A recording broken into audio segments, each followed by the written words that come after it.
Hello friends, வாங்க Nikki's கிச்சனுக்கு. எல்லோரும் எப்படி இருக்கீங்க?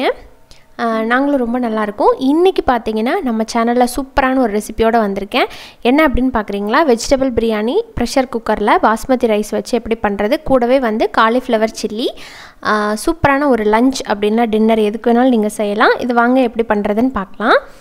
இது செய்கிறதுக்கு முதல்ல கடலெண்ணெய் ப்ரெஷர் குக்கரில் தேவையான அளவுக்கு சேர்த்துக்கலாம். ஒரு 3 டேபிள் ஸ்பூன் சேர்த்துட்டு கூடவே 1 டேபிள் ஸ்பூன் அளவுக்கு நெய் போட்டுக்கோங்க. இதெல்லாம் கொஞ்சம் சூடானதுக்கப்புறம் இதில் பட்டை, கிராம்பு, ஏலக்காய், அனாசிப்பூ, பிரியாணி இலை இதெல்லாம் வந்து கொஞ்சம் கொஞ்சம் போட்டுட்டு இது கொஞ்சம் நேரம் வதங்கினதுக்கப்புறம் இதில் கட் பண்ணி வச்சுருக்கிற பெரிய வெங்காயம் சேர்த்துக்கலாம். நான் வந்து ஒரு மீடியம் சைஸில் 3 பெரிய வெங்காயத்தை வந்து கட் பண்ணியிருக்கிறேன். அது போட்டு நல்லா பொன்னிறமாக வதங்கணும். நம்ம எல்லாத்துக்குமே தெரியும் பிரியாணிக்கு வந்து இந்த அளவுக்கு வதங்கினா டேஸ்ட் ரொம்ப நல்லாயிருக்கும். இதில் வந்து ஒரு 1.5 டேபிள் ஸ்பூன் அளவுக்கு இஞ்சி பூண்டு பேஸ்ட், அதோட பச்சை மணம் போனதுக்கப்புறம் 2 பச்சை மிளகா, கூடவே ஒரு தக்காளி, பெரிய தக்காளி வந்து நான் 1 போடுறேன். சின்னதாக இருந்தால் நீங்கள் 2 போட்டுக்கோங்க. இதில் எல்லாம் சேர்த்து நல்லா இந்த அளவுக்கு மசிஞ்சு வந்ததுக்கப்புறம்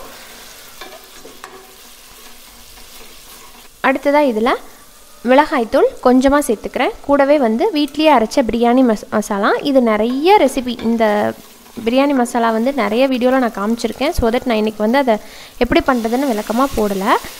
இப்போ அதையும் சேர்த்ததுக்கப்புறம் இதில் தயிர் வந்து ரொம்ப புளிச்ச தயிராக இருக்கக்கூடாது, ஒரு மாடரேட்டாக புளிச்சிருக்கிற மாதிரியான தயிர் எடுத்துக்கோங்க. 2 டேபிள் ஸ்பூன் போட்டு இந்த அளவுக்கு எண்ணெய் பிரிஞ்சு வந்ததும் இதில் கொஞ்சமாக மல்லித்தலை, புதினா சேர்த்து அதுவும் ஓரளவுக்கு மிக்ஸ் பண்ணி விட்டுட்டு அடுத்ததாக இதில் நம்ம கட் பண்ணி வச்சுருக்கிற காளானை சேர்த்துக்கலாம். எல்லா வெஜிடபிள்ஸும் நம்ம சேர்த்து பண்ண போகிறோம். ஸோ காளான் ஒரு பாக்கெட்டை நான் அதுலேயே அப்படியே போட்டேன். கூடவே பச்சை பட்டாணி இருக்குது இல்லைங்களா, ஃப்ரெஷ் பட்டாணி, அதை வந்து நான் போட்டுக்கிறேன். ஊற வச்சு நீங்கள் வந்து காஞ்ச பட்டாணி போடுறீங்கன்னா ஊற வச்சு வேக வச்சு போட்டுக்கோங்க.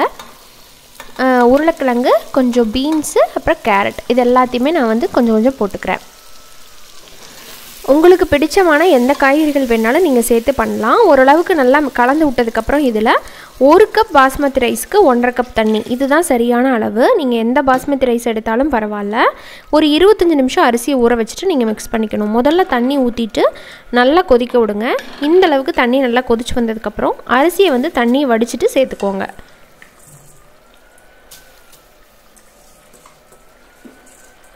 நான் இன்றைக்கி வந்து 2 கப் அரிசிங்கிறனால 3 கப் தண்ணி சேர்த்துருக்குறேன், 1க்கு 1.5 கணக்கில். இப்போ தேவையான அளவுக்கு உப்பு சேர்த்துட்டு அரிசியை ஜென்டலாக மிக்ஸ் பண்ணி கொடுத்துட்டு நீங்கள் மூடி போட்டு வச்சுட்டு மீடியம் ஃப்ளேமில் கரெக்டாக 10 நிமிஷம் வச்சுட்டு ஆஃப் பண்ணிடுங்க. ஆஃப் பண்ணிவிட்டு ஒரு 10 நிமிஷம் அப்படியே அந்த சூட்லேயே விட்டுருங்க.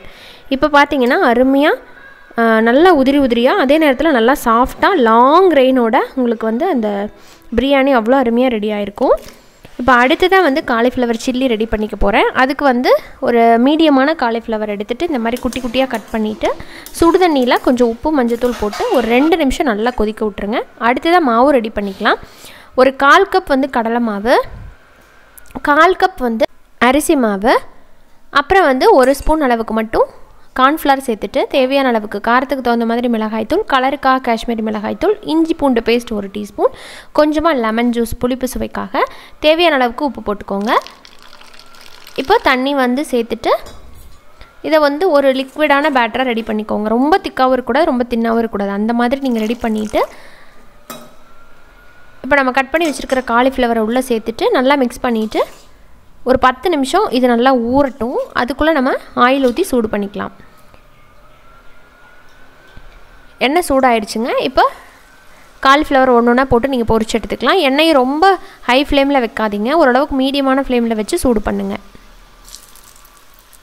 ஒரு 4 அப்படி இல்லைனா ஒரு 5 பூ போட்டிங்கனாவே கரெக்டாக இருக்கும். சின்ன கடாய் அப்படிங்கிறதுனால இதை போட்டுட்டு நல்லா திருப்பி திருப்பி போட்டு எடுத்தீங்க அப்படின்னா நம்மளோட காலிஃப்ளவர் பக்கோடாவும் ரெடி ஆகிடுச்சு.